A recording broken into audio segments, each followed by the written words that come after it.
Salam sejahtera semuanya kepada para penonton tanya jawab yang berbahagia.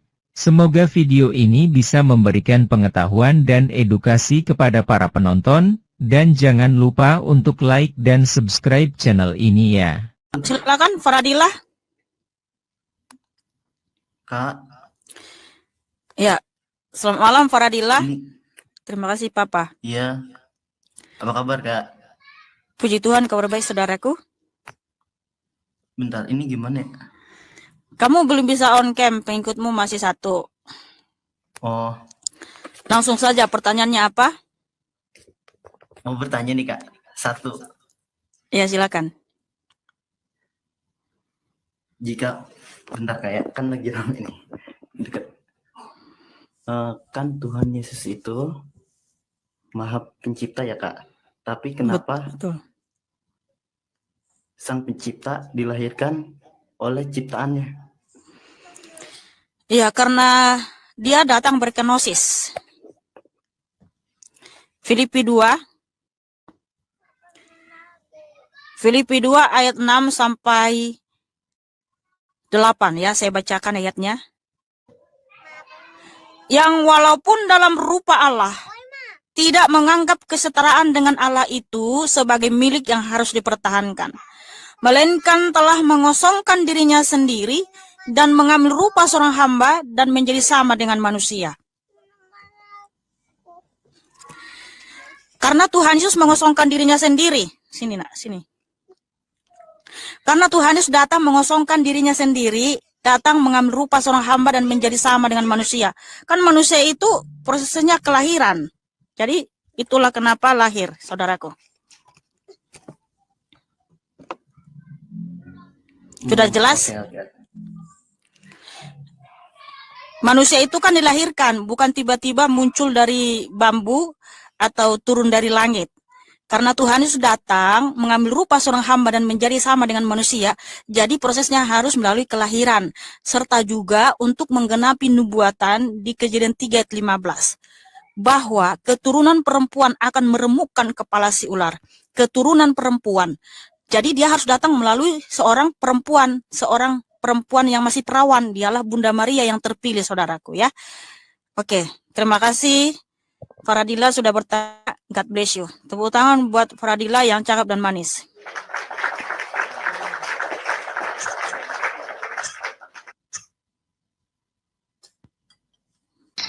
Selamat malam Silva. Iya, selamat malam Bu. Tolong buka kamera.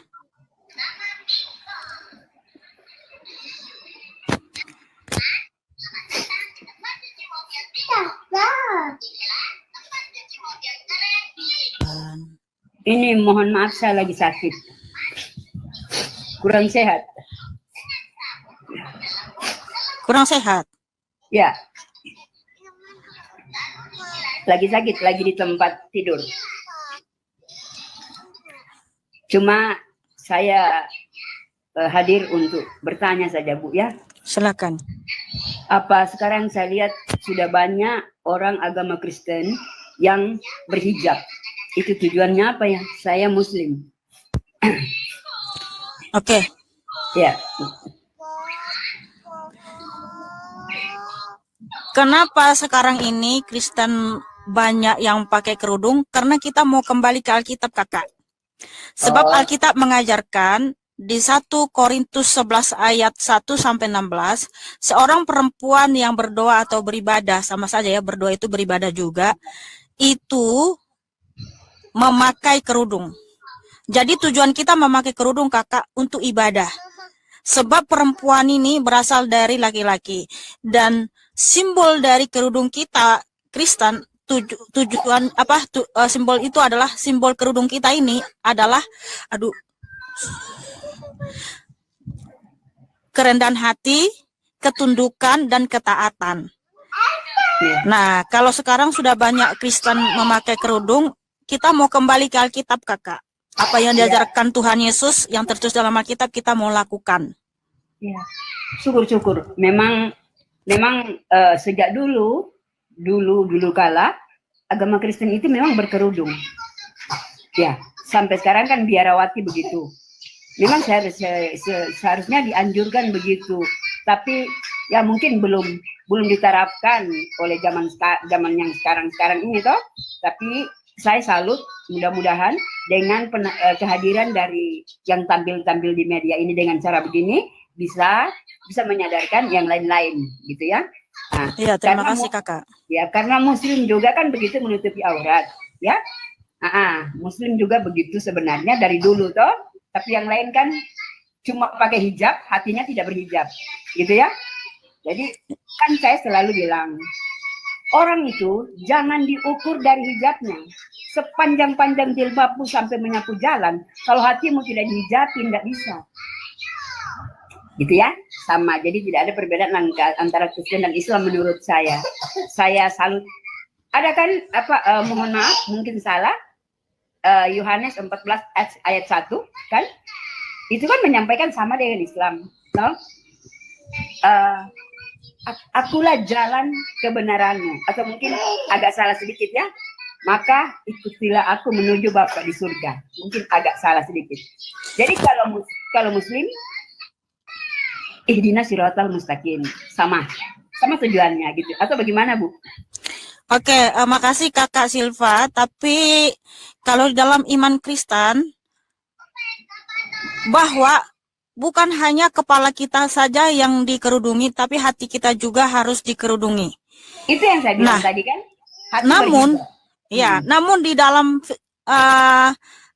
firman Tuhan tertulis, kita bisa selama ini kan banyak orang berkata begini, jangan menilai seseorang dari covernya, dari luar, ya, katanya gitu. Sementara Alkitab berkata, Tuhan Yesus menyatakan di Matius 12 ayat 34, hai kamu keturunan ular beludak, bagaimanakah kamu dapat mengucapkan hal-hal yang baik, sedangkan kamu sendiri jahat? Karena yang diucapkan mulut meluap dari hati. Jadi kalau ucapan kita nggak bisa dijaga, tingkah laku kita nggak bisa dijaga, itu artinya meluap dari hati gitu. Perbuatan kita, apa yang kita ucapkan, apa yang kita pakai, apa yang kita gunakan, itu semua meluap dari hati kita gitu loh. Iya. Nah, selama ini kan orang dunia mengatakan jangan menilai seseorang dari luar. Betul. Karena Tuhan melihat hati gitu ya. Iya. Betul, tapi Tuhan Yesus menyatakan ucapanmu, perbuatanmu, apa yang kamu pakai, apa yang kamu gunakan, itu semua meluap dari hatimu dari sini. Kalau hatimu baik, pasti pakaianmu juga baik. Kalau hatimu baik, ucapanmu pasti baik. Itu firman Tuhan. Nah, makanya orang Kristen itu, Bunda, dia harus baik dari luar, baik dari dalam. Karena apa yang meluap dari mulut kita, apa yang terlihat dari penampilan kita, itu semua dari hati, Bunda, dari hati. Jadi begini ya, mohon maaf ya. Jadi kalau saya ya, banyak Muslim yang tegur saya ya, kenapa Ibu Silvana tidak menggunakan jilbab terus toh? Kadang dibuka, kadang ya begini. Saya ini masih ada dunia sebagai pimpinan masyarakat, pimpinan LSM Suara Perempuan Indonesia Timur. Saya harus berpenampilan adil ya. Kalau saya terlalu menutupi sampai pakai cadar sampai apa, itu saya hanya sepihak. Tapi kalau saya berpakaian seperti biasa, ya, itu kayak ibu seperti ini, pakai jangan cadaran begitu ya, itu seimbang. Semua agama bisa saya uruskan. Itu jawaban saya. Dan saya bilang, kamu tidak bisa terlalu memvonis saya karena tidak menjamin orang yang berpakaian seperti itu masuk surga. Tidak menjamin ya. Hati yang dihijabi, hati yang dijilbabi. Jadi kalau hati sudah terlindung, maka penampilan akan terlindung juga. Gerakan akan terlindung, tata bahasa akan terlindung. Asal hati dulu. Asal hati dulu. Iya, Kakak, ya Bunda. Tapi ya tadi saya sudah jelaskan, kalau di Kristen memang Bunda, kalau hatinya itu sudah baik, dia pasti yang digunakan pun sopan. Dia berpakaian ke gereja pun pasti sopan. Pasti dia menjaga ucapannya. Karena apa? Sudah ada Kristus di dalam dirinya, Bunda. Kalau sudah ada Kristus di dalam dirinya, dia pasti menjaga sikapnya. Tapi kalau orang dunia, belum tentu Kalau orang Ya. dunia belum tentu. Kalau orang dunia itu bisa saja dia berpakaian tertutup semua, tetapi ternyata di supermarket digunakan untuk mencuri sampo, mencuri biskuit, Betul. disimpan di situ kan. Kalau orang Kristen nggak boleh seperti itu. Karena apa? Apa yang kita pakai itu berasal dari hati kita. Jadi kalau saya pakai baju sopan, berarti hati saya sudah Iya. sudah dipenuhi Kristus, sudah dikendalikan oleh Kristus. Karena Tuhan Yesus mengajarkan bahwa kita harus sopan, bahwa kita harus ada etika di dalam berpakaian. Kalau ke gereja kita berpakaian apa, kalau kita ke mall berpakaian apa, kalau kita ke pantai berpakaian apa, seperti itu. Semua Iya. diatur kok di dalam kekristenan. Kita Iya. harus hidup dalam kesopanan. Ya seperti Jadi- itu Bunda. Terima jadi kasih begini. Bunda. Saya Terima rasa kasih. udah cukup dulu Bunda ya. Ya, selamat malam. Terima kasih. Terima kasih Bunda. Adonai Mohon Yeshua maaf, Hamasya ini. memberkatimu dan mengasihimu ya Iya, Bunda. mohon maaf lagi sakit ya. Ya. Iya. Tepuk tangan buat Bunda Silva yang cantik dan manis. Terima kasih.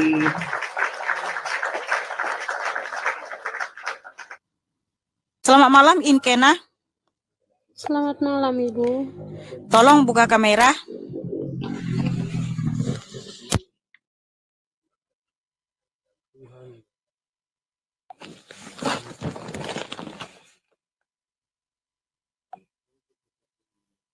Bisa on cam? Bisa Ibu.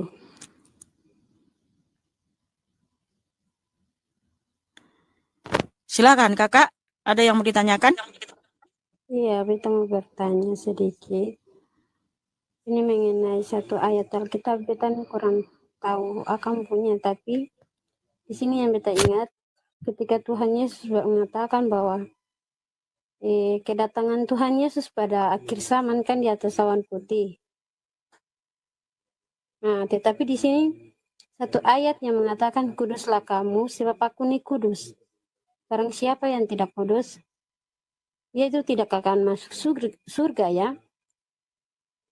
Nah, di situ bagaimana katong manusia atau katong manusia yang hidup di dalam dunia yang sudah banyak penuh dengan dosa ini, katong bisa masuk surga saat kedatangan Tuhan Yesus di atas awan putih.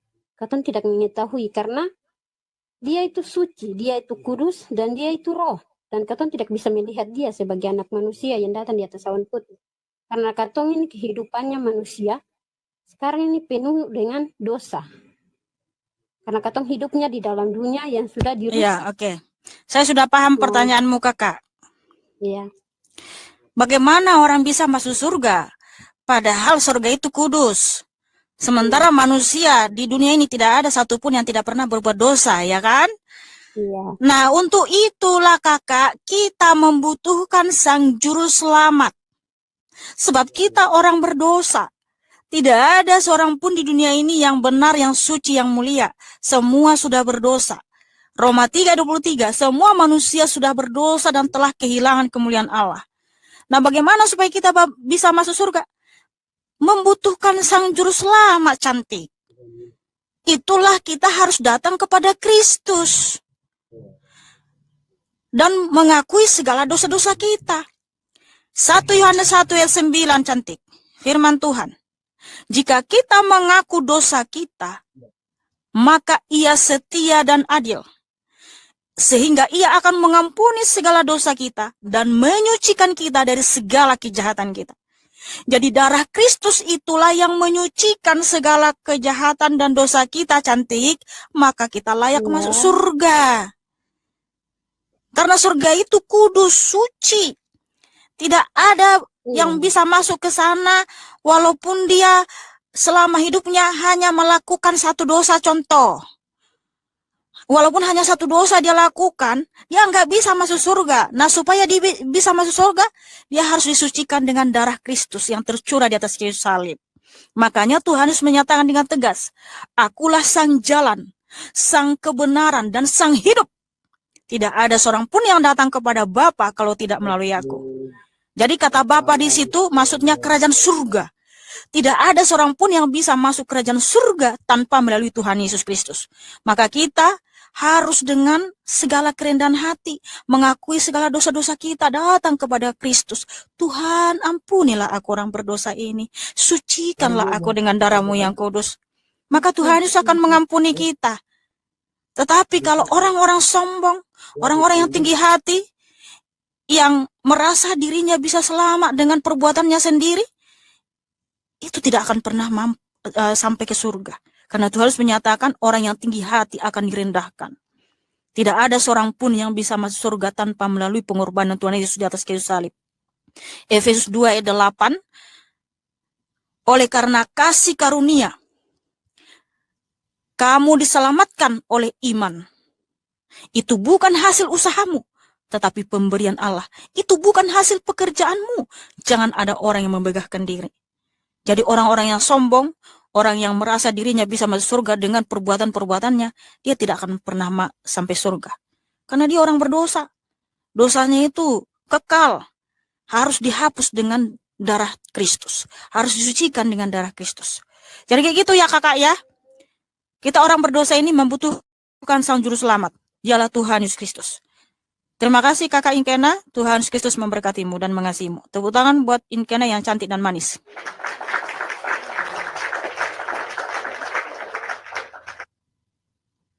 Saudara-saudara sekalian, pada video yang sudah kita tonton bersama-sama ini ada pertanyaan-pertanyaan tentang mengapa Sang Pencipta dilahirkan oleh ciptaannya, apa orang Kristen itu berhijab. Itulah beberapa pertanyaan yang ditanyakan dan seperti yang kita dengar bahwa semuanya telah dijawab dan dijelaskan oleh Mihana menurut iman kekristenan dia maupun sesuai dengan Alkitab dan mengenai seperti apa jawaban-jawaban itu silahkan para penonton memberikan sendiri penilaiannya, apakah jawaban tersebut masuk akal dan logika kita sebagai manusia. Jadi silahkan para penonton menulis tanggapan dan pendapatnya di kolom komentar. Terima kasih. Jawabannya lihat ayat di Alkitab. Filipi 2, lihat perikopnya di ayat 6-8. Kejadian pukul 3.15 aku akan mengadakan permusuhan antara engkau dan perempuan ini, antara keturunanmu dan keturunannya. Keturunannya akan meremukkan kepalamu, dan engkau akan meremukkan tumitnya. 1 Korintus 11, lihat perikopnya di ayat 1-16. Matius pukul 12.34 Hai kamu keturunan ular beludak, bagaimanakah kamu dapat mengucapkan hal-hal yang baik, sedangkan kamu sendiri jahat? Karena yang diucapkan mulut meluap dari hati. 1 Yohanes 1:9 Jika kita mengaku dosa kita, maka Ia adalah setia dan adil, sehingga Ia akan mengampuni segala dosa kita dan menyucikan kita dari segala kejahatan.